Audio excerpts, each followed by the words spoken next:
Habang naglilinis si Ronnie ay hindi niya sinasadyang nasagi ang tubig kaya ito ay natumba. At sakto namang may dumaan na babae kaya nadulas ito. Agad na lumapit si Ronnie para tulungan ng babae na nadulas. Pasensya na po ma'am, di ko po sinasadya. Pagpapaumanhin ni Ronnie, ngunit sinamaan siya ng tingin ng babae. Sorry? Muntikan na akong mamatay tapos sorry lang? Excuse me, where's your manager? Galit na tanong ng babae. Yes? Sulpot na manager ni Ronnie na si Gage. Pagsabihan mo itong janitor mo. Muntikan na akong mamatay dahil sa kanya. Dapat kasi kanina ka pa naglinis, hindi ganitong oras na madaming dumadaan. Galit na sabi ng babae. Napayuko na lamang si Ronnie at tinignan naman siya ng masama ng kanyang manager. Pasensya na po ma'am, hindi na po mauulit ito. Ronnie, sumunod ka, mag-usap tayo. Galit na sabi ng manager ni Ronnie. Pataray namang umalis ang babae. Nakayukong sumunod si Ronnie sa kanyang manager. Ano ka ba, Ronnie? Pagiging janitor na nga lang ang trabaho mo dito, hindi mo pa magawa ng maayos? Pasensya na po talaga. Pasensya? Kakainis na pakinggan ng pasensya na yan. Huwag puro salita. Gumawa ka ng maayos. Bibigyan ulit kita ng pagkakataon. Ayusin mo ang trabaho mo. Sabi ng kanyang manager bago umalis. Tumunog ang cellphone ni Ronnie kaya agad niya itong kinuha. Lumaki ang kanyang ngiti nang makita niya tumawag ang kanyang girlfriend na si Lovely. Hindi na siya nagdalawang isip pa at sinagot ito. Oh, mahal, kamusta ka na? Bungad na tanong ni Lovely sa kanya. Hello mahal, ito, okay pa naman. Kakayanin para sa future natin. Kailan ka ba uuwi dito sa Pilipinas? Hindi ko pa alam, mahal. Tsaka siguro wag muna ngayon. Kailangan ko talaga magpursige para sa future natin. Tsaka alam mo naman ayaw ng parents mo sa akin, di ba? Kasi ito lang ako. Mahirap lang ako. Ayoko rin naman na magalit sila sa'yo kasi sinaway mo sila. Malaking utang na loob ng pamilya namin sa pamilya nyo. Dahil kayo ang dahilan kung bakit buhay pa ang lola ko ngayon. Naku, mahal. Wala yun. Wala akong pakialam kung magalit sila sa akin. Basta ang alam ko ay mahal kita. Kahit anong mangyari, andito lang ako sa tabi mo. I can't wait na makita ka. I can't wait to see you too, mahal. Mahirap maging OFW, pero kakayanin. Kaya proud ako sa'yo eh. O sige na, baka mamaya marinig pa ako ni Mami. Tatawag na lang ulit ako sa'yo kapag may time. Mag-ingat ka dyan ha. Huwag mong pababayaan ang sarili mo. Sige mahal, mag-iingat ka rin dyan sa Pinas. Huwag magpapagutom. Ibinaba na ni Ronnie ang kanyang cellphone at sinimulang linisin ang kanyang kalat. Makalipas ng ilang oras ay nakaramdam ng pagod si Ronnie kaya naupo muna siya sa isang bakanting upuan at napatingin sa labas. Nakakapagod pala talaga maging OFW. Ang maganda lang ay malaki ang sahod, kaya kailangan ko magsipag at magtiis. Sambit ni Ronnie. Maya-maya ay dumating ang kanyang manager at naabutan nito nakaupo. Ronnie, anong ginagawa mo? Bakit hindi ka naglilinis? Agad na napatayo si Ronnie nang marinig niya ang kanyang manager. Kakatapos ko lang po. Hindi na natapos sa pagsasalita si Ronnie dahil nagsalita na ang kanyang manager. Kakatapos? Pagkaalis ko kanina ganito pa rin ang itsura. Anong kakatapos lang? Bilisan mo na at may mahalaga tayong bisita, kaya ayus-ayusin mo ang trabaho mo. Banta ng kanyang manager at muling umalis. Agad na nagmadaling ayusin ni Ronnie ang lahat ng dapat ayusin. Sakto namang kakatapos niya lang maglinis ay may pumasok na mag-couple habang may dalawang papeles. Sa hindi kalayuan ay nakita sila ng manager kaya tuwang-tuwa itong lumapit sa kanila. Good morning ma'am and sir, welcome po. Tuloy po kayo. Imbita ng manager sa couple at pinaupo ito. Napatingin ang babae sa paligid at napangiti. Napakalinis at magandang tignan naman itong restaurant ninyo. Nakakatuwa. Puri ng babae at napatingin kay Ronnie. Ronnie, halika dito. Tawag ng manager sa kanya. Agad namang lumapit si Ronnie, dala-dala ang map. Ano po yan, ma'am? Pagtimpla mo kami ng kape. Bilisan mo. Masusunod po. Pinaupo ng manager ang kanyang mga bisita habang si Ronnie ay pinaghandaan na sila ng kape. Pagkatapos niya magtimpla, ay agad niya itong dinala sa kanila. Habang naglalakad siya, ay naapakan niya ang basahan kaya siya ay nadulas at nabitawan ng hawak niyang kape. "Ano ba yan, Ronnie?" Galit na sigaw ng kanyang manager. "Pasensya na po, ma'am." Paghingi na paumanhin ni Ronnie at agad na tumayo para ayusin ang kanyang kalat. Muli siya nagtimpla ng kape at dinala ulit sa kanyang manager. Sa hindi inaasahang pagkakataon, ay saktong ilalapag niya na sana ang isang baso nang bigla itong nasagi ng kanyang manager, kaya natapunan sa damit ang bisita nilang babae. Napatayo ito dahil sa gulat at galit na tumingin kay Ronnie. "Ano ba? Kanina ka pa. Hindi mo ba inaayos ang trabaho mo?" Galit na sabi ng babae. "Ronnie, nakailan ka na? You're fired!" Sabi naman ng manager ni Ronnie na siya ay kinalungkot nito. "Pero, wala nang pero-pero. You are fired. Umalis ka na dito. Ngayon na!" Napayuko si Ronnie at umalis na lang. Pagkalabas niya ng pintuan ay huminga siya ng malalim. "Ano na lang ang gagawin ko? Paano ko makakaipon kung palagi ako minamalas sa mga trabahong pinapasukan ko?" Sambit nito at naglakad na. Habang siya ay naglalakad, napatingin siya sa mga magkopol na masaya naglalakad habang magkahawak ang kamay. Ngumiti na lamang siya at patuloy na naglakad. Hanggang sa makita niya isang poster na ikinasaya niya ng lubusan. "Panibagong trabaho na naman ang papasukan ko. Kahit magwalis lang ako, okay na yun. Basta may kita ako sa araw-araw at makaipon." Masayang sabi ni Ronnie at hindi na nagdalawang isip na tawagan ang number na nakalagay sa poster. Makalipas ang 2 araw ay natanggap si Ronnie sa kanyang bagong pinasukan. Malaki ang sahod, kahit pagwawalis lang ang trabaho nito. Bukod doon ay naghanap pa rin siya ng ibang trabaho para doble ang kita. Pero sa kasamaang palad ay hindi siya natanggap. "Alam ko na, mag-a-apply ako bilang janitor sa hotel. Panigurado kailangan nila ng janitor," sabi ni Ronnie at masaya nagtungo sa hotel. Pagkarating niya sa hotel ay natanggap agad siya dahil kailangan nila ng janitor. Kinabukasan ay kauna-unahang araw pa lamang ni Ronnie sa hotel ay natanggal agad siya dahil pinagkamalan siyang nagnakaw ng pera ng customer kahit hindi naman talaga. Naghanap pa siya ng ibang trabaho ngunit hindi siya tinanggap dahil sa kilala na si Ronnie bilang malas sa kung saan siya pumunta. Pagka-uwi ni Ronnie sa kanyang inuupahan ay binilang niya ang kanyang inipon at sakto lang ito pamasahin niya pauwi ng Pilipinas. "Diyos ko, ano na lang ang dapat kong gawin? Bakit ba ako laging minamalas?" Makalipas ang ilang araw ay umuwi na nga sa Pilipinas si Ronnie. Ngunit hindi niya ito sinabi sa kanyang girlfriend dahil ayaw niyang malaman nito na natanggal siya sa kanyang pinagtatrabahuan at natatakot siyang iwanan ni Lovely. Habang nasa Pinas ay naisipan ni Ronnie na maghanap ng trabaho at magpursige para makaipon. "Ano ba yan, Ronnie? Ang tagal mo nagtrabaho sa ibang bansa tapos wala kang naipon? Ano bang ginagawa mo dun?" Bungad na sabi ng kanyang ama na si Roberto. "Pasensya na po, Itay. Palagi po kasi ako minamalas sa mga napapasukan ko." "Ano ba yan? Ang mga kapatid mo nga, ang layo na nang narating. Eh ikaw, puro kamalasan lang talaga ang bag mo dito sa bahay." "Pedro, tama na yan." Saway ng kanyang ina sa kanyang ama. "Ronnie, magpahinga ka muna." "Salamat po, Nay." Yumuko na lang si Ronnie at nagtungo na sa kanyang silid. Pagkarating niya sa kanyang silid ay agad niyang binuksan ang kanyang cellphone at nakita niya ang text ni Lovely na siya ikinangiti nito. Hindi na siya nagdalawang isip para tawagan ito. "Mahal, kumusta ka na?" Bungad na tanong ni Ronnie mula sa kanyang cellphone. "Ito, mahal. Masama ang pakiramdam ko.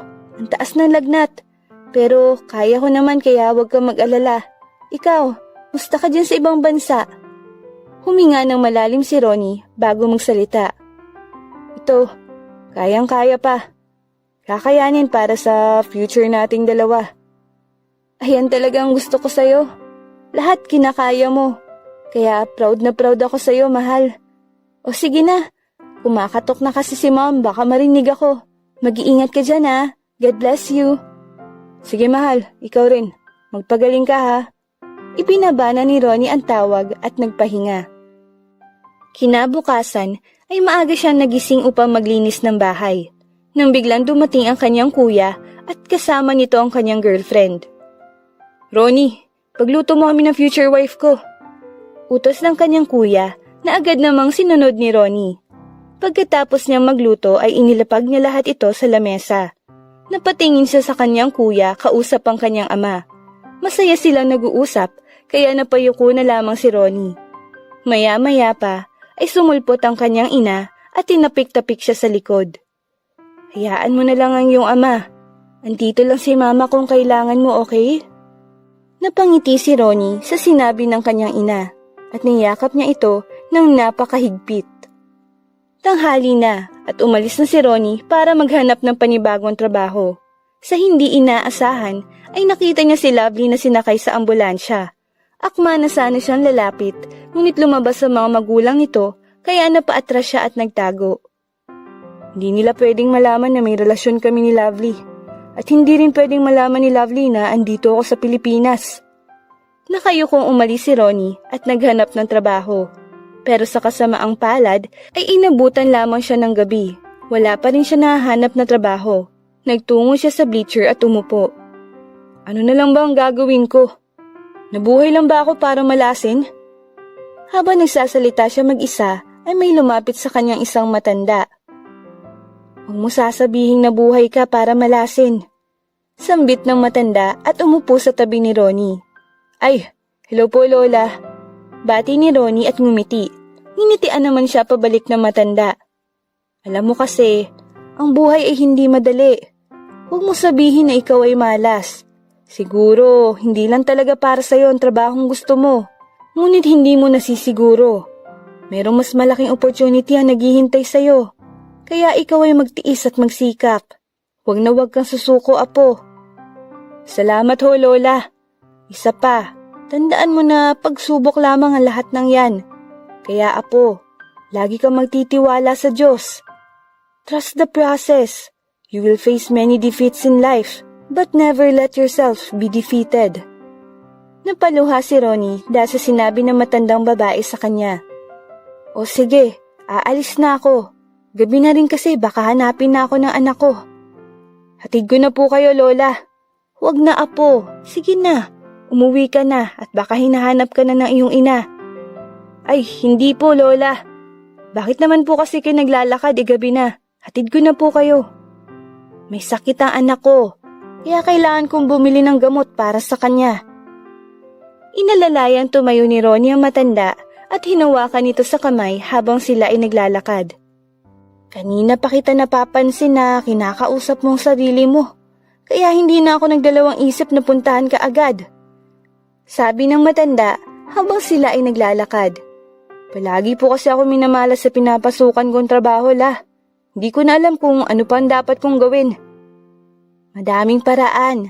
Kailangan mo lang ay magtiis at magtiyaga.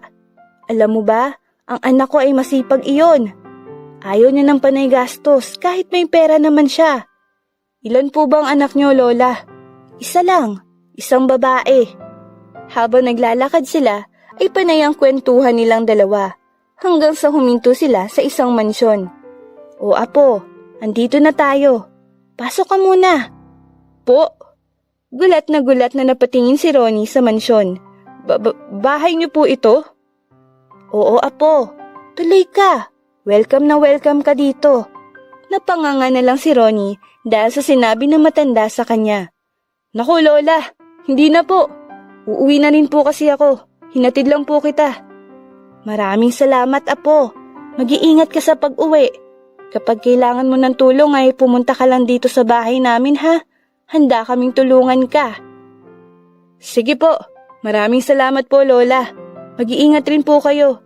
At pakisabi sa anak mo na magpagaling na siya." Nagpaalam nang umalis si Ronnie sa matanda. "Grabe, bahay niya yun? Bakit naglalakad siya ng gabi? Bakit hindi siya nagpasama sa mga guards niya? O hindi kaya nagpabili siya?" Kausap ni Ronnie sa kanyang sarili. Pagkarating niya sa bahay ay naabutan niyang masayang kumakain ng kanyang pamilya. "O anak Ronnie, andito ka na pala. halika na dito at sumabay ka na sa aming kumain. Yaya ng kanyang ina kay Ronnie. Napatayo ang kanyang ama at padabog na inilapag ang kutsara at tinidor. Nawalan na ako ng ganang kumain. Sambit ng kanyang ama. Ma, busog pa po ako. Sige lang po. Kain lang po kayo dyan. Pagsisinungaling ni Ronnie, kahit gutom na siya. Nagtungo siya sa kanilang silid para magpahinga.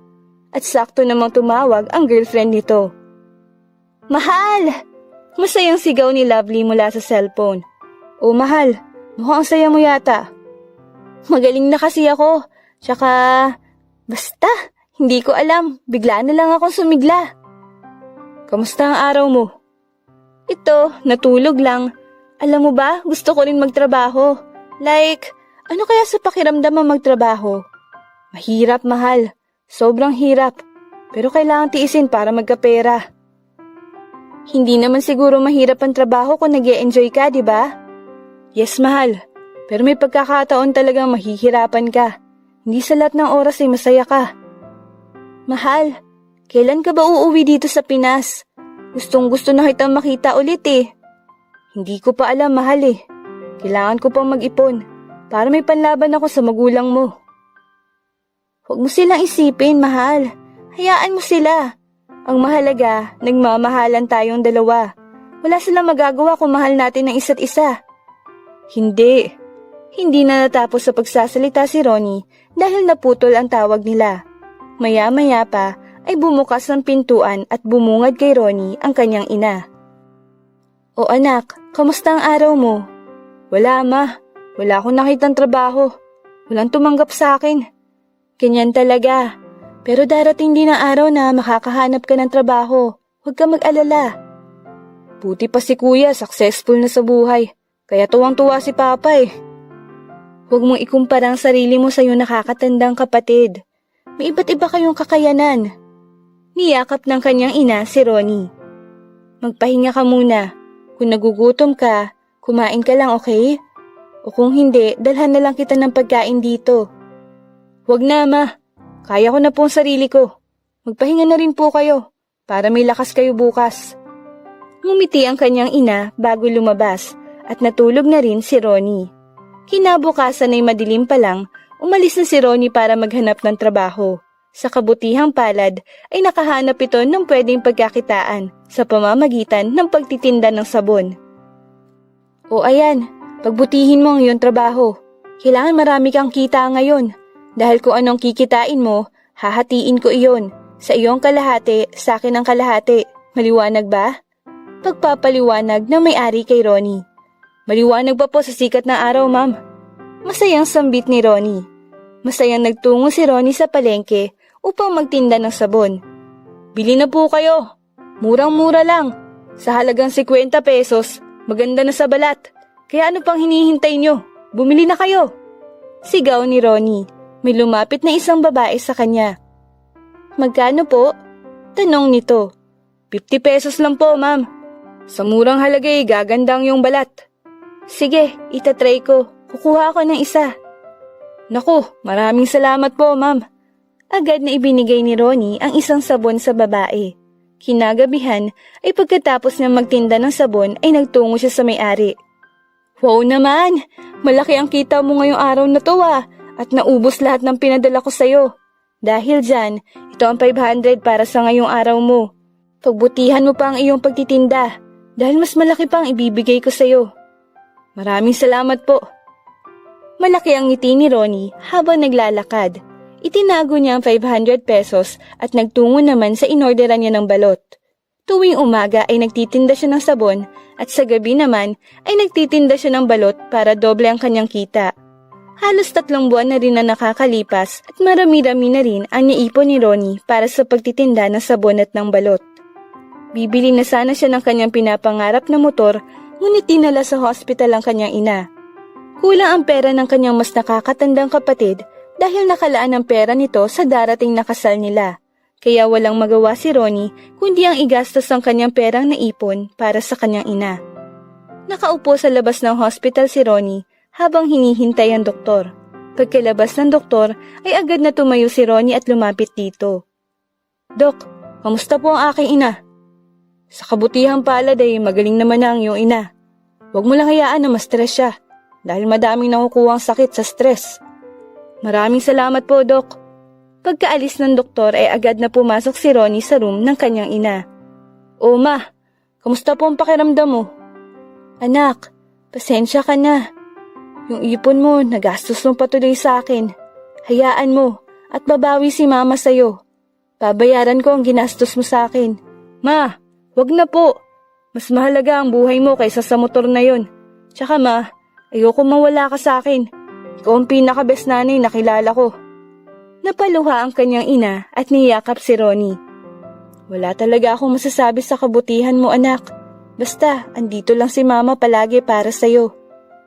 The best ka talaga, mama. Magpagaling ka na. Masinigpitan ng pagkakayakap ng kanyang ina si Ronnie. Ronnie, anak, kung may mangyari man sa akin ay huwag mong kalilimutang laging manalangin sa Diyos, ha? Lagi ka magpapasalamat. Hakaasa ka, ma. Pero huwag ka naman magsalita ng ganyan. Nga pala, ma. Papakilala ko po ang girlfriend ko sa inyo sa susunod na makaipon ulit ako. Pilit nang umiti ang kanyang ina kay Ronnie. Panigurado ako, maganda ang girlfriend mo. Sana naman ay mabuti rin ang kanyang puso. Mabait siya, ma. Tsaka maaasahan rin. Mabuti naman kung ganun, anak. Pwede mo ba akong bilhan ng tubig doon? O sige po, maiwan muna kita, ma. Bibili lang ako ng tubig at para makabalik na ako agad. O sige, anak. Mag-iingat ka, ha?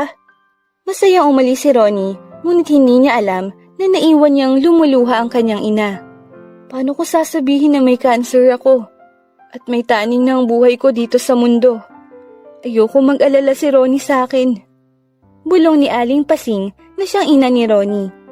Humagulhol na lamang na iyak si Aling Pasing. Ang hindi niya alam ay nasa labas lang pala ng pintuan si Ronnie na nakikinig sa kanya. Pagkarinig nun ni Ronnie ay agad na siyang umalis at bumili ng tubig para sa kanyang ina. Sabi na nga ba, base pa lang sa mga mata ni mama kanina halatang may tinatago siya sa akin. Bakit kasi nasa lahi pa namin ang cancer na yan? Kausap ni Ronnie sa kanyang sarili. Pagkabili niya ng tubig ay agad siyang bumalik sa hospital at naabutan niya ang kanyang inang may isinusulat sa papel. Pagkakita nito kay Ronnie ay agad niya itinago ang papel at ngumiti. O anak, andito ka na pala. Iniabot ni Ronnie ang tubig sa kanyang ina. Kamusta ang pakiramdam mo, ma? Okay naman. Salamat sa pagbili ng tubig. Ngumiti si Aling Pasing kaya nakangiti rin si Ronnie. Kinagabihan ay hindi muna nagtinda si Ronnie para makasama niya ang kanyang ina. Nagtungo ang dalawa sa dagat at nagpahangin. Anak, bakit mo naman ako naisipang dalhin sa dagat? Bakit hindi ka nagtrabaho ngayon? Pinagpahinga po muna ako ng boss ko, ma. Pagsisinungaling ni Ronnie sa kanyang ina. Ganun ba? Mabuti naman kung ganun. Wala ka na rin kasing pahinga, tsaka nagpo-focus ka talaga sa pagtatrabaho mo. Kailangan, May. Kailangan kong kumayod. Tama yan, pero dapat huwag masyadong magpagod dahil ikaw lang din ang nahihirapan. Huwag mo ko alalahanin, ma. Kayang-kaya ko kahit gaano pa kadami ang trabaho. Ang sa akin lang naman, magpahinga ka rin. Masama ang sobrang pagtatrabaho. Tumango-tango na lamang si Ronnie sa kanyang ina. Ma, alam mo ba na yung girlfriend ko ayaw ng pamilya na sa akin dahil mahirap lang tayo. Alam ko yan, anak, at kilala ko ang girlfriend mo. Si Lovely, tama ba? Dumalaw kasi siya last year sa bahay. Nangamusta at nagpakilalang girlfriend mo. Sa totoo nga palagi nga siyang bumibisita noon sa bahay. Pero sa isang iglap ay hindi na siya bumalik. Panigurado na nahuli siya ng kanyang ina. Ganun po ba? Bakit kaya ganun? Alam mo anak, kapag hindi sa'yo, kahit ipaglaban mo, kahit ilang beses mong subukan, kailangan mo i-let go. Hindi pwedeng pilitin ang hindi pwede. Pero mahal namin ang isa't isa, ma. Ngayon pa lang, pag-isipan mo ng mabuti ang tinatahak mo, anak. Alam ko po, ma, kung anong landas itong tinatahak ko. Mahal namin ni Lovely ang isa't isa. Walang makakapagpahiwalay sa aming dalawa. Yes, sobrang hirap ng long-distance relationship, pero masaya po kami. Mabuti naman kung ganun. Sabay na napatingin si Ronnie at ang kanyang ina sa langit. Alam mo ba anak, nung bata ako, Pangarap ko abutin ng kalangitan. Niisip ko noon kung ano ba sa pakiramdam na mahawakan ng ulap, makita ang buong mundo. Pero ngayon, mukhang mangyayari na sa akin ang pangarap kong yun. Talaga, Ma? Gulat na tanong ni Ronnie sa kanyang ina, kahit alam nito kung ano ang tinutukoy ng kanyang ina. Umuwi na kaya tayo? Marami pa kasi akong gagawin sa bahay. Maglalaba at magluluto pa ako. Ma, wag mo muna isipin ang gawaing bahay. Don't worry, ako nang bahala sa lahat. Napangiti na lamang si Aling Pasing sa sinabi ng kanyang anak. Ang swerte ko talaga sa'yo, anak. At ang swerte ko rin sa'yo, Ma. Huminga ng malalim si Ronnie bago ngumiti at tumakbay sa kanyang ina. Kinagabihan, si Ronnie ang nagluto at naglinis sa buong bahay, habang ang kanyang ina ay nagpapahinga lang. Kararating lang din ng kanyang ama galing sa trabaho at lasing ito. Ronnie, pagtimpla mo ako ng kape. Galit na sigaw ng kanyang ama at nagtungo sa sofa kung saan nagpapahinga ang kanyang ina. At ikaw naman, Pasing, paglutuan mo nga ako ng itlog doon. Utos niya pa. Akma na sanang tatayo si Aling Pasing pero pinigilan siya ni Ronnie. Ma, ako na po. Hindi na natapos sa pagsasalita si Ronnie dahil nagsalita na ang kanyang ama. Hindi ikaw. Gusto ko si Pasing ang magluluto ng itlog. Kaya bilisan mo na doon, Pasing. Ngumiti na lamang si Aling Pasing at sinunod ang utos ng kanyang asawa, habang si Ronnie naman ay napatingin lang sa kanyang ina. Ronnie, ang kape ko nasa na? Galit na sigaw ng kanyang ama. Agad na maibinigay ni Ronnie ang kape sa kanyang ama at nagtungo sa kanyang ina. Ma, ako na magluluto. Hindi na, Ronnie. Masyado ko nang maraming ginawa ngayong araw. Magpahinga ka na ron. Ma, hindi pa ako pagod. Kayang-kaya ko pa. Huwag nang makulit. Kapag sinabi ko magpahinga ka, magpahinga ka. Huwag ka na rin pong makulit, Ma. Pag sinabi kong ako na po. Inagaw na ni Ronnie ang mangkok sa kanyang ina at siya ang nagluto ng itlog. Bakit kaya ganyan si Papa? Bahagyang tanong ni Ronnie. Hayaan mo na lang ang iyong ama. Mama, palagi mo na lang sinasabi yan. Hindi ka ba magsasalita? May karapatan ka rin sa pamamahay na to, Ma. Kahit naman sawayin ko yung papa mo, ay hindi pa rin yan makikinig sa akin. Matigas ang ulo niyan katulad ng kuya mo. Mag-ama nga talaga sila. Natawa na lang ang dalawa. Pagkatapos magluto ni Ronnie, ay ang kanyang ina na lang ang nagdala ng itlog sa kanyang ama. Bukas, kasal na ng panganay natin. Nakakatuwa lang. Masayang sambit ng kanyang ama na ikinalungkot naman ni Ronnie. Oo nga naman. Buti naman at nakilala pa natin na magiging asawa ng anak natin. Pakikisabay naman ng kanyang ina sa asawa nito. O ikaw, Ronnie, bukod sa pabigat ka lang sa pamamahay na to, baka sa susunod yan, iwanan ka na rin ng girlfriend mo. Dapat sa'yo hinihiwalayan na lang, dahil walang mapapala ang girlfriend mo sa lalaking katulad mo. Huminga na lamang ng malalim si Ronnie dahil sa sinabi ng kanyang ama. Siguro nga po, pero mabait at maaasahan si Lovely. Oo nga, pero ikaw, maaasahan ka ba? Puro kamalasan lang ambag mo sa pamamahay na to. Tama na yan. Nag-uumpisa na naman kayo. Ronnie, magpahinga ka na doon. Ako nang bahala dito. Saway ni Aling Pasing. Sumunod naman si Ronnie sa sinabi ng kanyang ina at pumunta sa kanyang silid. Ano ba, Roberto? Ganyan ka na lang ba talaga palagi? Ano na naman ba yun, Pasing? Ganyan ka na lang ba palagi? Kailan ka ba magiging fair sa anak mo? Parehas mo silang anak, pero bakit para may favoritism na nangyayari? Hindi mo malang iniisip kung anong mararamdaman ng isa. Favoritism? Malalaki na sila, Pasing. Alam na nila ang tama sa mali. Alam nga nila. Pero ikaw ba? Alam mo? Mag-isip ka nga. Tumayo si Roberto at sinampal ang kanyang asawa. Kaya nagmana sa'yo ang anak mo dahil pinapayagan mo sa lahat. Pinapayagan ko kung alam ko makakabuti. Alam ko kung anong ginagawa ko, kaya huwag mo akong pinapakailaman. Ayusin mo ang sarili mo, Roberto. Kung gusto mo may pamilya ka pang mauuwian. Di ako takot na mawalan ng pamilya. Kaya ko ang sarili ko, Pasing. Kahit umalis pa kayo, wala akong pakialam. Dahil pamamahay ko to. Nasa mga ari-arian ko kayo. Napakumo na lamang si Pasing at huminga ng malalim. Itigil na natin to. Hindi ko pinangarap na magkahiwalay ang pamilya natin. Ikaw rin naman nagsabi. Tapos ikaw tong titigil ngayon? Binababaan ko na nga ang pride ko. Ikaw? Ang hindi alam na mag-asawa ay nakikinig lang si Ronnie sa kanila habang tumutulo ang luha. Akma na sanang sasampalin ulit ni Roberto ang kanyang asawa, ngunit lumabas na si Ronnie para pigilan ito. Pa, tama na yan. Kung may galit ka sa akin mo ilabas, huwag kay mama. Dahil wala naman siyang ginagawang mali. Ronnie, gulat na tanong ng kanyang ina. Lumapit si Ronnie sa kanyang ama at hinablot nito ang kanyang kamay at inilagay sa muka. Sige pa, ako ang sampalin mo. Kung gusto mo isuntukin mo pa ako. Aba, nagpapakahiro ka ngayon? Natatawang sabi ng kanyang ama. Isang malakas na suntok ang ibinigay niya kay Ronnie na siya namang may lumabas na dugo mula sa bunganga nito. Ronnie, anak! Nag-aalalang sigaw ni Aling Pasing at akmang lalapit sa kanyang anak na si Ronnie, ngunit pinigilan niya ito. Buong buhay ko, di ko man lang naranasan ang mahalin ng sarili kong ama. Minsan, nalileft out ako sa family, pero hindi ko pinapansin yon dahil palaging andyan si mama para sa akin. Ikaw ba pa? Andyan ka ba sa akin? Wala, di ba? Dahil kung sino mas nakakaangat sa amin ni kuya, doon ka. Dahil may pera siya at ako ay hampas lupa lamang. Tama ba? Tumawa lamang ang kanyang ama. Ayan na naman tayo sa kadramahan mo, Ronnie. Manang-mana ka talaga sa iyong ina. Hindi to pagdadrama pa, dahil nagsasabi ako ng totoo. Hindi mo inisip ko anong mararamdaman ko. High school ako, Father's Day noon.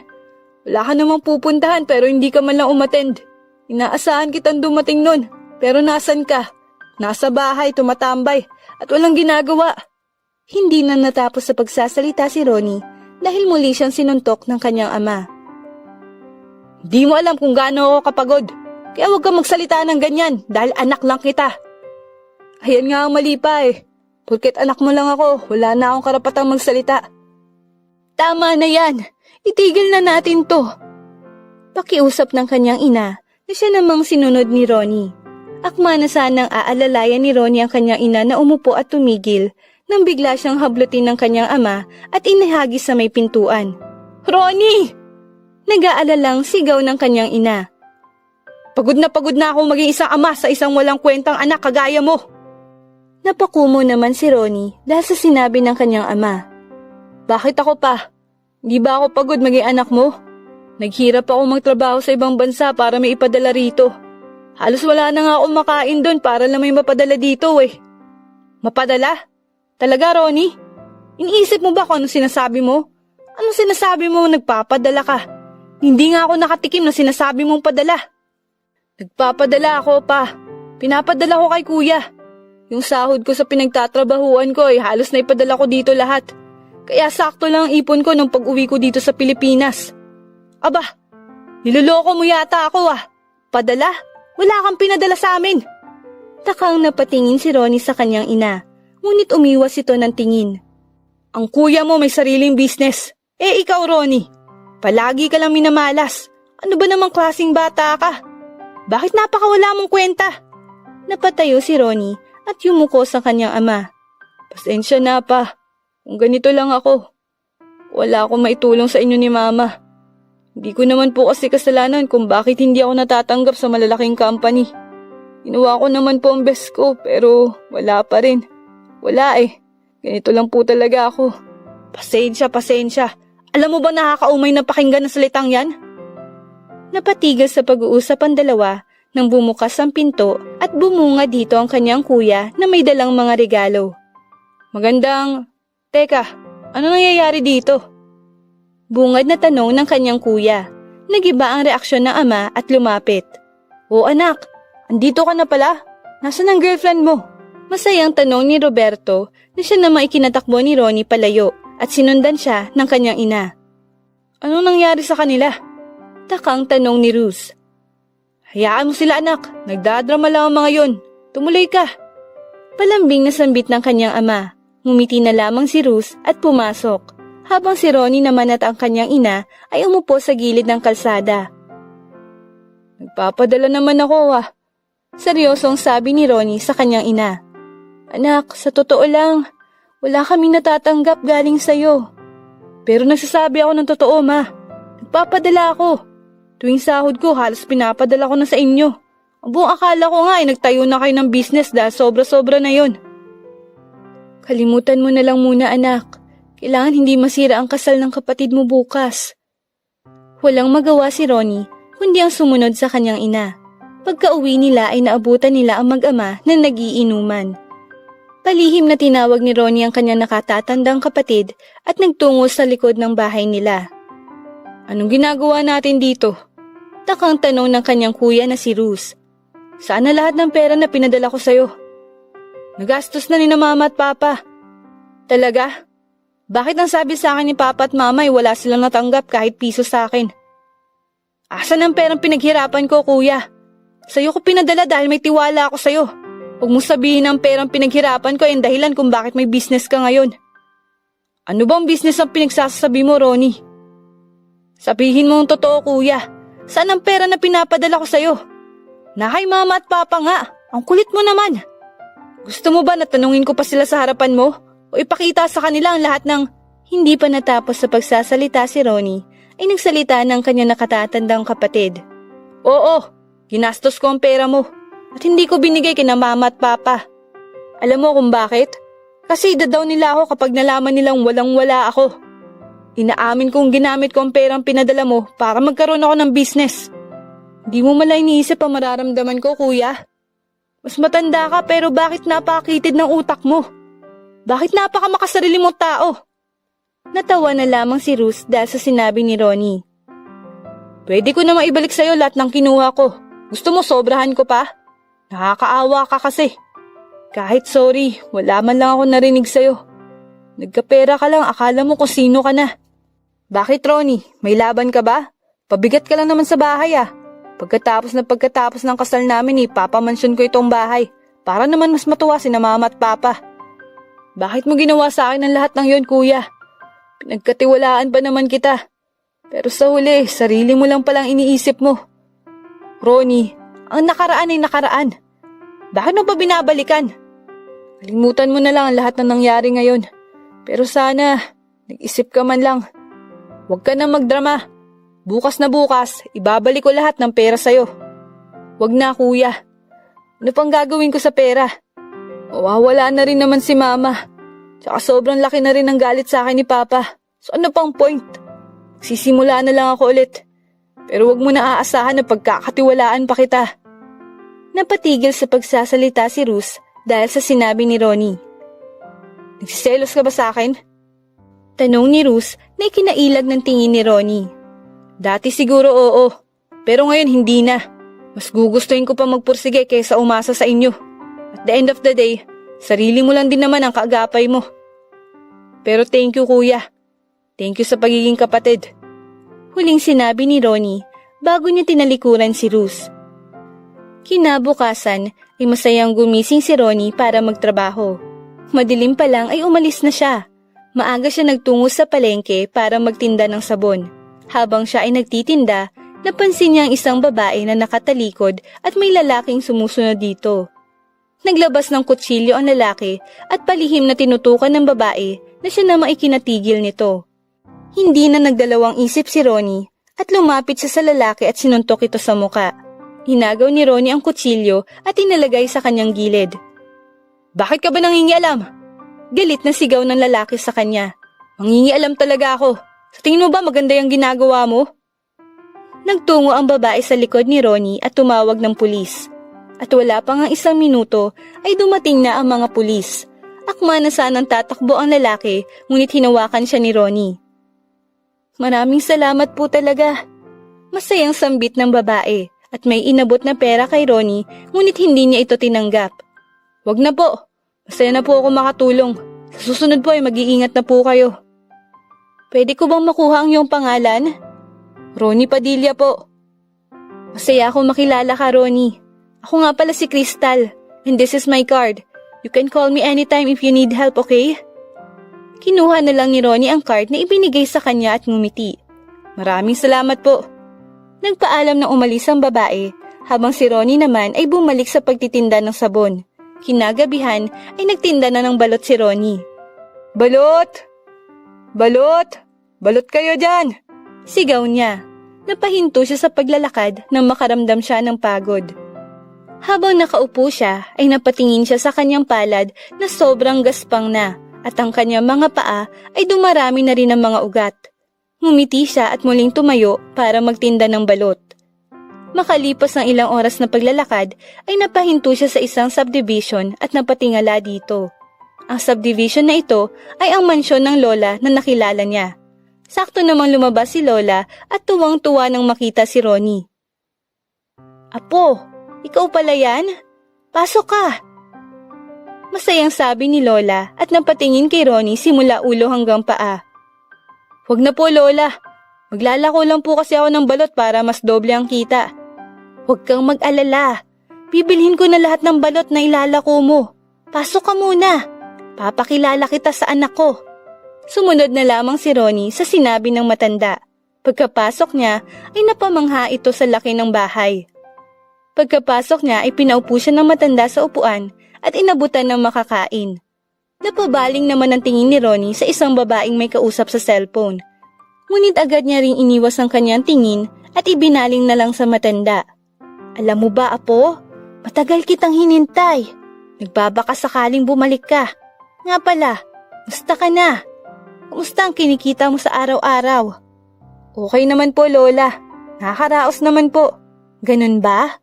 Ngumiti ang matanda at tinawag ang kanyang anak. Pagkalapit ng anak ng matanda ay nagulat itong napatingin kay Ronnie. "Ronnie, ikaw ba yan?" "Oh, Ma'am Crystal, ikaw po pala." Agad na tumayo si Ronnie at yumuko. "Magkakilala na pala kayo?" Nakang tanong ng matanda. "Oo ma, siya yung sinasabi ko sa'yo na tumulong sa akin kanina, si Ronnie." Umupo si Crystal sa tabi ni Ronnie at nagkwentuhan sila. Ano? 48 ka na?" Gulat na tanong ni Ronnie kay Crystal. "Yes, hindi lang talaga halata. May anak na rin ako na nasa Korea kasama yung daddy niya. Pupunta din ako doon next month." Napanganga na lamang si Ronnie dahil sa gulat. Napatingin si Ronnie sa orasan at napatayo ito dahil sa gulat. "Kailangan ko na po palang umuwi. Baka hinahanap na po ako ng aking ina." Pagpapaalam ni Ronnie at agad namang sumang-ayon ng mag-ina. "Mag-iingat ka, Apo. Kapag may oras ka, bumisita ka naman dito. Makakaasa po kayo, Lola." "Sa susunod ulit, Ronnie. Maraming salamat ulit ha." Nakangiting sambit ni Crystal. Ibinigay ni Crystal ang bayad sa balot at akmang ibibigay na sana ni Ronnie ang mga balot, ngunit pinigilan siya ni Crystal. "Diyan lang yan. Ilako mo lang para dagdag kita na rin." "Talaga po? Maraming salamat po." Tuwang-tuwa na sabi ni Ronnie at nagpaalam ng umalis. Habang siya ay naglalakad, ay nagbibilang siya ng kanyang kita. Sa hindi inaasahang pagkakataon ay may nakabangga siyang babae. "Sorry po." Hindi na natapos sa pagsasalita si Ronnie dahil nanlaki ang mga mata nito nang makita niya si Lovely. "Ronnie?"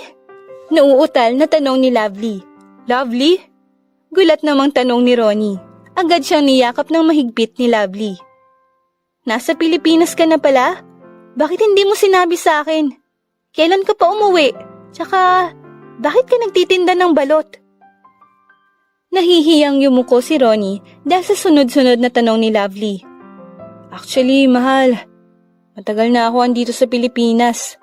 Natanggal kasi ako sa pinapasukan kong trabaho. At ayoko malaman mo yun." "Bakit? Dahil baka iwanan kita?" Lumuhod si Ronnie sa harap ni Lovely. "Patawad, mahal ko. Natatakot lang ako na baka pag nalaman mong wala na akong trabaho ay iwanan mo na ako. Natatakot akong..." Hindi na natapos sa pagsasalita si Ronnie ay nagsalita na rin si Lovely. "Ano ka ba, mahal?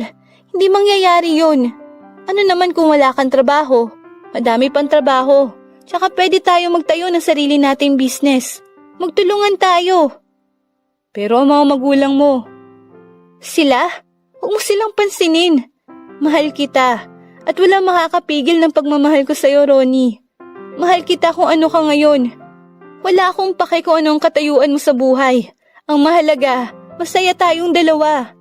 Napatayo si Ronnie at niyakap ng mahigpit si Lovely. "Napakaswerte ko talaga sa'yo." Bulong ni Ronnie. "Pero mas maswerte ako nakilala kita, Ronnie. Sabi naman ni Lovely. Bakit ka nga pala nasa labas? Takang tanong ni Ronnie kay Lovely. Bala ko sanang bumili ng makakain. Nag-crave ako ng balot. Narinig ko kasi na sumigaw ka kanina, kaya hinanap ko. Gabi na, paano kung nakidnap ka? Aba, subukan nila. Makikita nila kung sino ako. Natawa na lamang si Ronnie dahil sa reaksyon ni Lovely. Kumuha ng balot si Ronnie at ibinigay ito kay Lovely.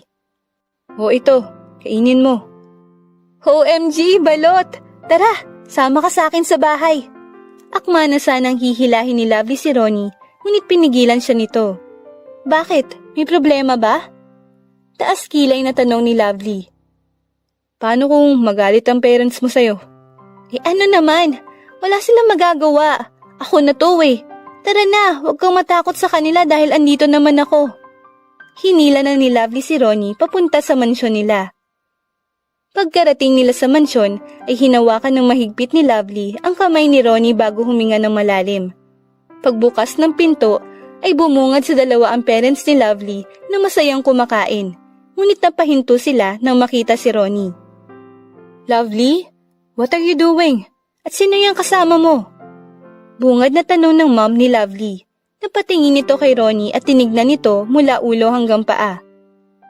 Wait, nagkita na ba tayo? Tanong ulit ng nanay ni Lovely at tumayo. Mom? Dad? Boyfriend ko po, si Ronnie. Pagpapakilala ni Lovely na siya namang ikinataas ng kilay ng nanay nito. Excuse me? Boyfriend? Boyfriend mo ang nagtitinda ng balot na yan? Nag-iisip ka ba, Lovely? Wala akong pake, ma'am. Kung nagtitinda man siya ng balot, ang mahalaga po ay mahal namin ang isa't isa. Napatawa ng malakas ang mami ni Lovely dahil sa sinabi niya. Nagpapatawa ka ba, Lovely? Hindi kayo bagay. Mahirap siya at mayaman tayo. Masisira lang pangalan natin sa kanya. Matalino ka, Lovely. Mag-isip ka. Mas hinigpitan ni Lovely ang pagkakahawak niya kay Ronnie. Ano naman kung mahirap siya? Bakit? Ano bang masama sa pagiging mahirap? Meron ba? Natuto ka ng sumagot ngayon dahil ba sa lalaking yan? No, ma'am. Dahil po sa inyo. Hihiwalayan mo siya or papalayasin kita. Mas pipiliin ko na lang umalis dito at sumama sa kanya, ma'am. Kesa magstay ako dito na puro hinanakit lang ang nararanasan ko. Akma sanang sasampalin ni Doña Donalyn ang kanyang anak na si Lovely, ngunit nahawakan ni Ronnie ang kamay nito. Agad na maiwinakli ni Doña Donalyn ang kamay ni Ronnie at nandidiri na tumingin sa kanya. Yuck! Huwag mo nga akong hawakan! Yes po, mahirap lang kami. Pero sana, huwag naman kayo magsalita ng ganyan. Mahirap kami pero masaya kami. Kayo bang mayayaman? Masaya ba kayo? Paano na lang kung wala na kayong pera? Kami mawawalan ng pera? Nagpapatawa ka ba, iho? Mom, please. Tumigil ka, Lovely. Hihiwalayan mo siya, mag-aaway tayong dalawa. Nagkatinginan si Lovely at si Ronnie. Hindi kayo bagay, dahil mahirap lang siya. Ano ipapakain niya sa magiging anak niyo? Sardinas? Napakumo si Ronnie dahil sa sinabi ni Doña Donalyn. Kaya ko pong buhayin ang magiging anak namin. Tama na ito. Pag sinabi kong ayoko sa kanya, ayoko. Mahirap siya at mayaman tayo. Masisira lang ang pangalan ng company natin dahil sa lalaking hampas lupang yan. Lumuhod si Ronnie sa harap ni Doña Donalyn, ngunit tinalikuran lang siya nito. Guards! Guards! Sigaw ni Doña Donalyn at kinaladkad palabas si Ronnie. Bitawan niyo siya! Pigil ni Lovely, ngunit hindi nakinig sa kanya ang mga guards. Bitawan niyo siya! Malakas na sigaw ni Lovely na siya namang sinunod ng mga guards. Agad na lumapit si Lovely kay Ronnie at niyakap niya ito. Okay ka lang ba? Itigil na natin to, Lovely. Malungkot na sambit ni Ronnie. Hindi pwede. Bibitaw ka na lang ba ng ganun-ganun na lang? Hindi. Pero ayoko magkaroon kayo ng away ng pamilya mo dahil sa akin. Dahil isa lang akong mahirap at mayaman kayo. Wala akong pake kung mahirap ka at mayaman ako. Alam mo bang sabi sa akin ni Lola dati? Na wag ako maghanap ng mayaman. Kundi ay maghanap ako ng masipag na mahal ako. At ikaw yon, Ronnie. Hindi ako papayag na mawala ka sa akin. Hinawakan ni Ronnie ang pisngi ni Lovely. Ayaw ko rin na mawala ka sa akin. Pero, lalaban tayo. Pakita natin sa kanila na mahal natin ang isa't isa. Please, Ronnie. Muling nagyakapan ng dalawa. Ayokong pagtawanan ka dahil kasama mo ko. Wala akong pakialam kung pagtawanan nila ako. Tumawa sila hanggat gusto nila. Basta, mahal kita. Pumasok ka na. At baka pagalitan ka pa ng iyong ina. Mag-usap na lang tayo mamaya. Nagpaalam nang umalis si Ronnie kay Lovely. O sige, pero wag kang susuko ha. Oo naman, basta ikaw mahal. Promise yan? Promise. Hinalikan ni Ronnie si Lovely sa noo bago siya umalis. Kinabukasan ay masaya siya nagtungo sa silid ng kanyang ina para ibalita ang kauna-unahang date nila ni Lovely. Ma! Masayang sigaw ni Ronnie habang kumakatok.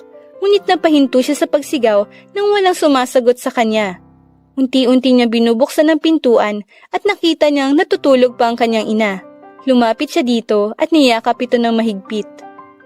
Himala yata na late ka ng gising ngayon, ma. Takang tanong ni Ronnie sa kanyang ina. Ma, alam mo ba, naguguluhan talaga ako kagabi. Di ko lamang gagawin ko. Pero buti na lang si Lovely, hindi bumigay sa akin. Kausap ni Ronnie sa kanyang ina. Makalipas ang ilang minuto ng pagkukwento ni Ronnie, ay mahimbing pa rin ang tulog ng kanyang ina, kaya naisipan nitong gisingin siya. Ngunit kahit anong gising nito, ay hindi na talaga nagigising ang kanyang ina, kaya naman chinek ni Ronnie ang heartbeat nito at nanlumo na lang nang maramdamang hindi na tumitibok ang puso ng kanyang ina. Ma! Ma! Gumising ka naman po, please! Ma! Gising! Ma! Kasal ni kuya ngayon! Gising na! Kahit anong gising ni Ronnie sa kanyang ina, ay wala talaga.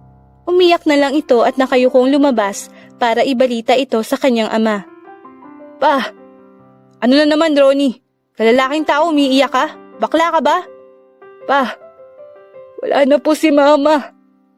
Nagpapatawa ka ba? Hayaan mo lang magpahinga ang mama mo. At ikaw naman ay maglinis na ng bahay. Wag na wag kang magpapakita sa kasal ng kapatid mo. Ayoko nasisira ang araw ko. Ngayon pa lang nasira na. Umalis ka nga dito sa harapan ko. Pa, ano ba? Patay na si mama. Kasal pa rin ang iniisip mo. Kalokohan. Umalis ka dito sa harap ko. Kung hindi, papalayasin kita. Pa naman, makinig ka kahit isa. Napayuko na lang si Ronnie at muling bumalik sa kanyang ina. Ma, paano ba yan? Ano ang dapat kong gawin?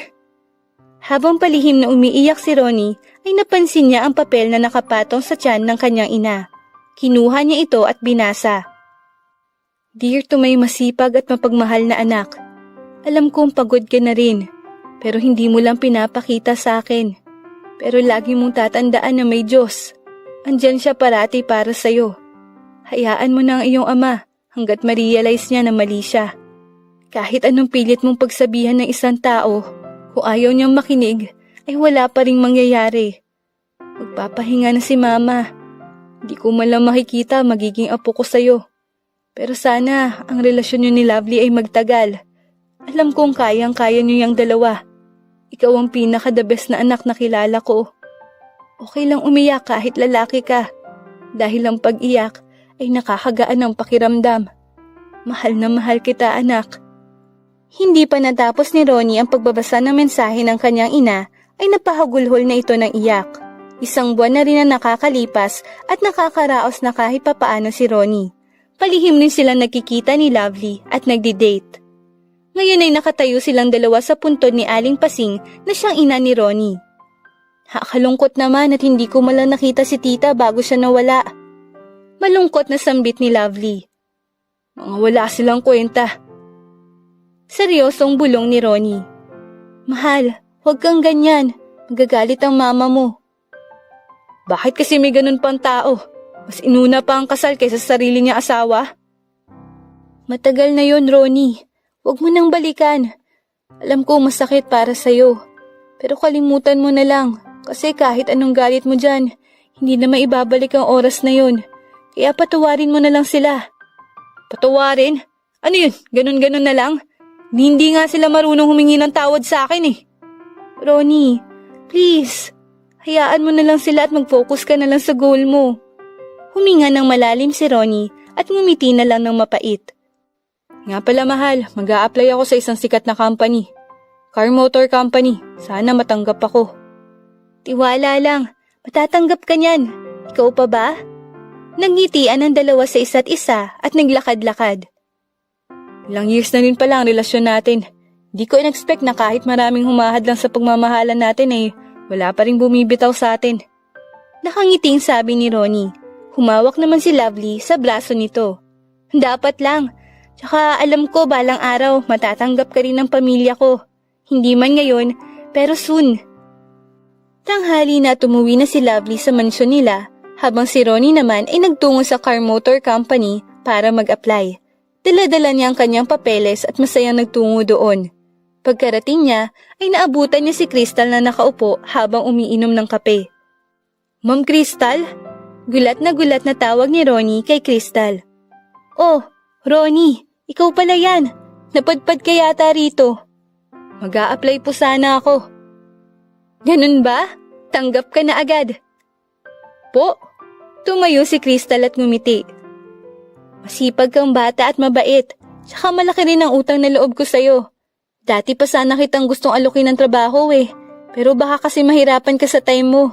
Kaya hinintay ko na lang na lumapit ka sa akin. Po, di ko po talaga alam na kayo ang may-ari. Akala ko ay nagtungo kayo rito para bumili. No, actually may assistant told me na about you. So ako na mismo nagtungo dito para muli kang makita. Halos 1 oras na rin ang pag-uusap ni Crystal at Ronnie. Nang matapos sila sa pag-uusap, ay nagpaalam na umalis si Crystal dahil may flight pa ito papuntang Korea. Habang si Ronnie naman ay masayang ibinalita kay Lovely na natanggap siya sa trabaho. 1 taon na ang nakakalipas at naging boss na si Ronnie sa car motor company. Inirigalo ni Crystal kay Ronnie ang company dahil sa pagiging masipag at mabait nitong tao. Ngayon ay isa na sa mga kilalang pinakamayaman sa buong mundo si Ronnie. Habang ang pamilya naman ni na Lovely ay nalubog sa utang at nalugmok sa hirap. Pero kahit ganon, ay patuloy at matibay pa rin ang relasyon ng dalawa. Sobrang laki na ng pinagbago ni Ronnie. Mas gumwapo pa ito. Ngunit hindi pa rin nagbago ang kanyang ugali. Naisipan niyang bumisita kay Lovely na nangungupahan na lang ngayon. Nagdala siya ng mga pasalubong. Ito ang pangalawang beses na muli niyang makikita ang mga magulang ni Lovely. Sumakay siya sa kanyang magarang kotse at nagtungo kay na Lovely. Pagkarating niya doon, ay agad siyang sinalubong ng yakap ni Lovely. Ang gwapo talaga ng mahal ko. Tara, pasok ka. Pasensya ka na madumi ang bahay. Nahiya ka pa sa akin. Tsaka nanggaling rin naman ako sa pagiging mahirap. Pagkapasok niya, ay gulat na gulat ang parents ni Lovely dahil hindi na ito halos makilala. Anak, sino yung gwapong bisita mo? Ma, boyfriend ko po. Napangiti ang ina nito at lumapit kay Ronnie. Parang nakita na kita. Saan nga ba? Di bali na lang, umupo ka muna. Ngumiti na lang si Ronnie at umupo. Alam mo ba yung unang pinakilala sa amin ng anak ko ay, Diyos ko, wala akong masabi. Bukod sa pangit na, mahirap pa. Nagkatitigan si Ronnie at si Lovely. Buti ngayon, may taste na ang anak ko. Gwapo na, mayaman pa. Palihim na tumawa si Ronnie. Mama naman Anak, ipakilala mo na sa amin ang bago mong boyfriend. Pasensya ka na maliit lang ang bahay namin. Pero di bale, kung ikakasal na kayo, titira na ulit kami sa mansyon. Sinamaan lang ng tingin ni Lovely ang kanyang ina. Mama, never po ako nagkaroon ng boyfriend ulit. At yung sinabi mong mahirap at pangit lang dati, ay ang kaharap mo ngayon. Siya pa rin yan, ma. Si Ronnie. Hindi kami naghiwalay, kundi mas lalo pang tumibay ang relasyon namin. Napatakip na lang ng bibig ang nanay ni Lovely at napaluhod sa harap ni Ronnie. Paumanhin, saktan niyo na lang po ako hanggat gusto niyo. Walang ginawa si Ronnie kundi ang pinatayo ulit ang nanay ni Donalyn. Nako, hindi ko po yun gagawin. Tsaka nakaraan ay nakaraan na. Huwag na po nating balikan. Ang gusto ko lang pong sabihin, sana baguhin niyo na po ang ugali ninyo. Masyado po kayong mapagmataas. Pasensya na po pero yun po kasi yung totoo. Napayuko na lamang ang nanay ni Lovely at tumulo ang luha. Pasensya ka na talaga kung masyado ako masakit magsalita at mayabang. Dahil sa kayabangan ko, nawalan tuloy kami ng negosyo at nalugmok sa utang. Huli ko na na-realize na mali pa lang lahat ng ginagawa ko. Pinagsisisihan ko naman ang lahat ng yon. Ngumiti na lamang si Ronnie at niyakap si Doña Donalyn. Don't worry, tita. Tutulungan ko po kayo. Talaga? Nakakahiya pero grabe yung ginawa ko sa'yo tapos tutulungan mo kami? Hindi ka man lang bagagante? Nako tita, di ko po gagawin yon. Katulad nga po ng sinabi ko, ang nakaraan ay nakaraan lang. Huwag na po nating balikan. At kung sa tingin niyo po ay nagbago ako dahil mayaman na ako ngayon, nagkakamali po kayo tita. Ako pa rin po ito, ang Ronnie na kilala niyo dati. Napahagulhol ng iyak si Doña Donalyn. Hindi ko alam kung anong sasabihin ko pero maraming salamat sa'yo. Hulog ka ng langit sa pamilya namin. Akma na sanang hahalikan ni Doña Donalyn ang sapatos ni Ronnie, ngunit pinigilan niya ito. Wag po tita. Ayokong tinatrato po ako na parang santo. Gusto ko po fair ang lahat, kahit mahirap man o mayaman. Dapat pantay-pantay lang po ang trato. Wala akong masabi sa kabaitan mo. Kukonsensya tuloy ako lalo sa lahat ng ginawa ko. Gusto kong balikan ang nakaraan at baguhin lahat ng desisyon ko. Ayan na naman si Mama, nagiging madrama na. Natawa na lamang sila at kumain na.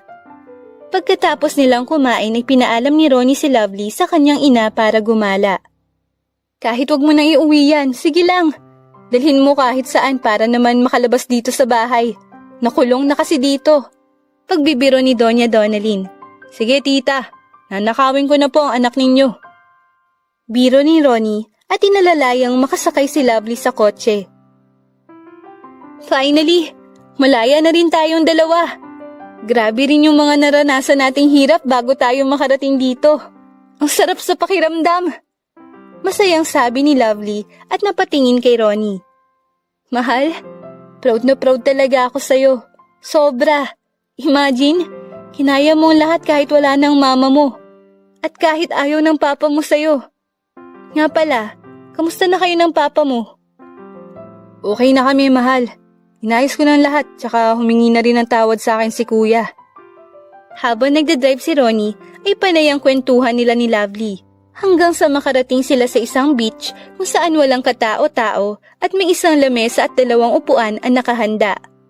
Wow! Nakakamiss din pumunta dito! Tuwang-tuwa na sambit ni Lovely at napatakbo sa buhangin. Ang ganda talaga ng future wife ko. Bulong ni Ronnie. Lumapit siya kay Lovely at inanyayahan itong umupo sa buhangin. May lumapit kay Ronnie at ibinigay ang gitara. Bago tumugtog ay napatingin muna si Ronnie kay Lovely at kinantahan niya ito. Hindi ko alam na marunong ka palang maggitara at maganda pang boses mo. Grabe! Natutuwang sabi ni Lovely at napasandal kay Ronnie. Ang buhay nga ay mahirap pero kailangan mo magtiis. Hindi mo talaga masasabi ang panahon. Kahit gaano ka pa kayaman, kung masyado ka abusado at mayabang, ay mawawala rin ang lahat ng ito. Nakakatuwa lang isipin na ang dating Ronnie na kilalang malas sa ibang bansa, nagtitinda ng sabon sa umaga at balot sa gabi ay isa na sa pinakamayaman ngayon sa buong mundo. Tama ka, mahal. Mahirap nga ang buhay.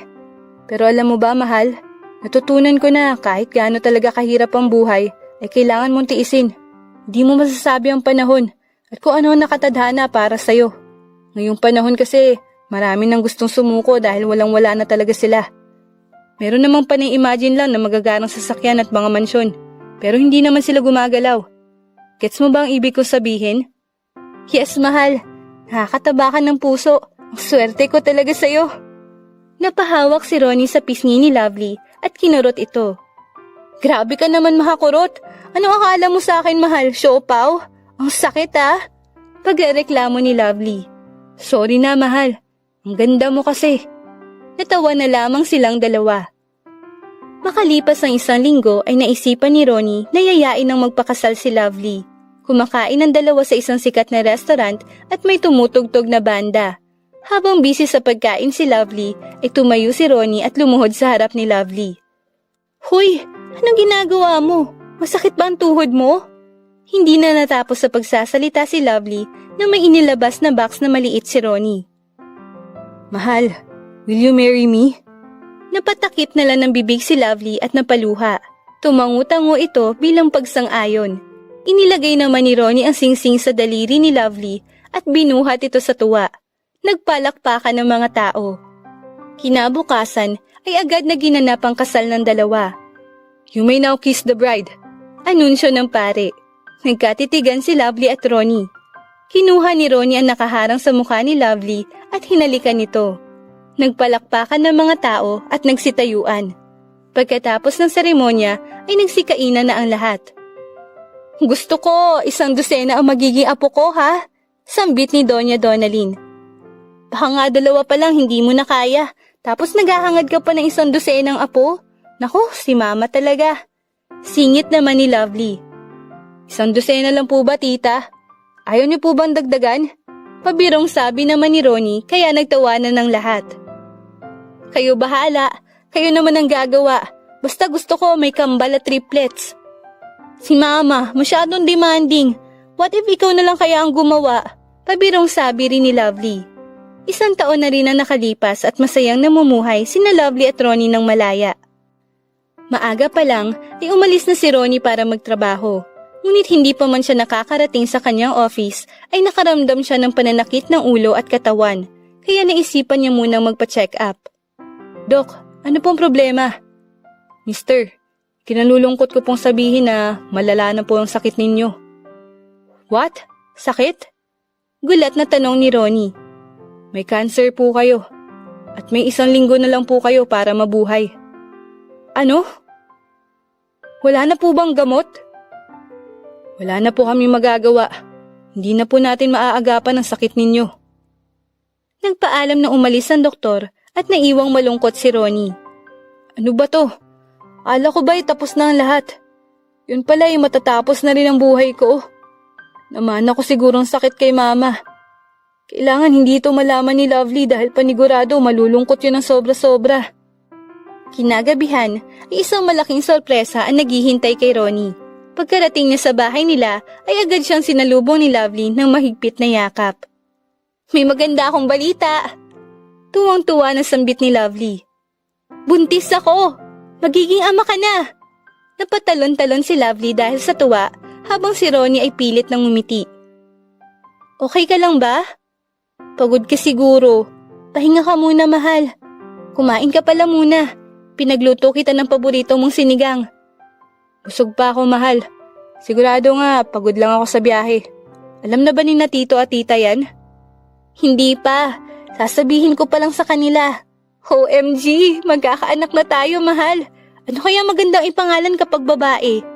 Or ano kaya pag lalaki? Excited na ako. Nagtungo si Ronnie sa kwarto nila at itinago ang resulta ng kanyang pagpa-check up. Bago matulog ay napatingin siya sa kisame. Paano ko sasabihin sa kanya? Paano na magiging anak namin? Bigla namang pumasok si Lovely at niyakap ng mahigpit si Ronnie. Mahal, may naisip na akong pangalan kapag babae. Si Louie Reynalyn. Ganda naman ang pangalan, mahal. Paano kapag boy? Iniisip ko pa. Huminga ng malalim si Ronnie at niyakap ng mahigpit ang asawa. What if bigla akong mawala, mahal? What if kaltukan kita? Nagtawanan ng dalawa. Ilang araw na rin na nakakalipas at bilang na lang ang natitirang buhay ni Ronnie. Hindi siya pumasok sa kanyang opisina, bagkus ay nag-enjoy siya kasama ng kanyang asawa. Kinabukasan ay niyaya ni Ronnie si Lovely na bumalik sa beach para makasinghot ng preskang hangin. Naupo ang dalawa sa buhangin habang nakatitig sa mga alon at sa mga ibong nagliliparan. Ang hindi alam ni Ronnie ay alam na pala ni Lovely ang totoo dahil nakita niya ang resulta ng pagpapacheck up nito. Ang ganda talaga pagmasdan ng kalangitan at ang dagat. Masayang sambit ni Lovely. Pero mas maganda ka, mahal. Sabi naman ni Ronnie na siya ikinatingin ni Lovely. Ayan ka na naman. Nagsasabi ako ng totoo. Napasandal si Ronnie sa asawa nang pakiramdam niya ay nanlabo ang kanyang paningin at nahihirapan na siyang huminga, habang si Lovely naman ay nagpipigil na umiyak. If the universe would let me live a second life, hahanapin kita agad, mahal. Sambit ni Ronnie na siya na maikinatulo ng luha ni Lovely. Mahal, alam kong pagod ka na rin, kaya magpahinga ka na. Okay lang naman ako eh. Babantayan kita. Pilit na salita ni Lovely. Yeah, siguro nga. Tama ka. Pagod na nga ako siguro. Pero kaya ko pa, mahal. Huwag mo nang pilitin, mahal. Pwede ka nang magpahinga. Huwag mo na akong isipin. Mahal, gusto ko ipangalan mo sa anak natin kapag lalaki ay Ronnie Jr. Gusto ko turuan mo sila na maging masipag at mabait kahit kanino. Naghihingalong sambit ni Ronnie. Oo, mahal. Gagawin ko. Pahinga ka na. Hindi ko kayo nakikita kang nahihirapan. Pinahira ni Lovely ang mga luha niya. Napatingin sa kanya si Ronnie na namumutla na. Pilit nitong hinawakan ang mukha ni Lovely at hinalikan bago muling sumandal sa asawa. You can now rest, mahal.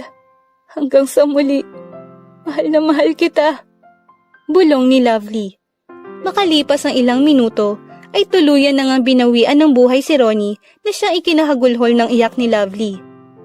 Makalipas ang 2 taon, ay kinaya ni Lovely na palakihin ang kanilang 2 anak ni Ronnie, isang babae at isang lalaki. Katulad ng hiling ni Ronnie, ay pinangalanan niya ang lalaki na Ronnie Jr., habang ang babae naman ay si Louie Reynalyn. Wakas. At kung nagustuhan niyo ang aming kwento, please leave a like, comment, share and subscribe for more wonderful stories. Paalam!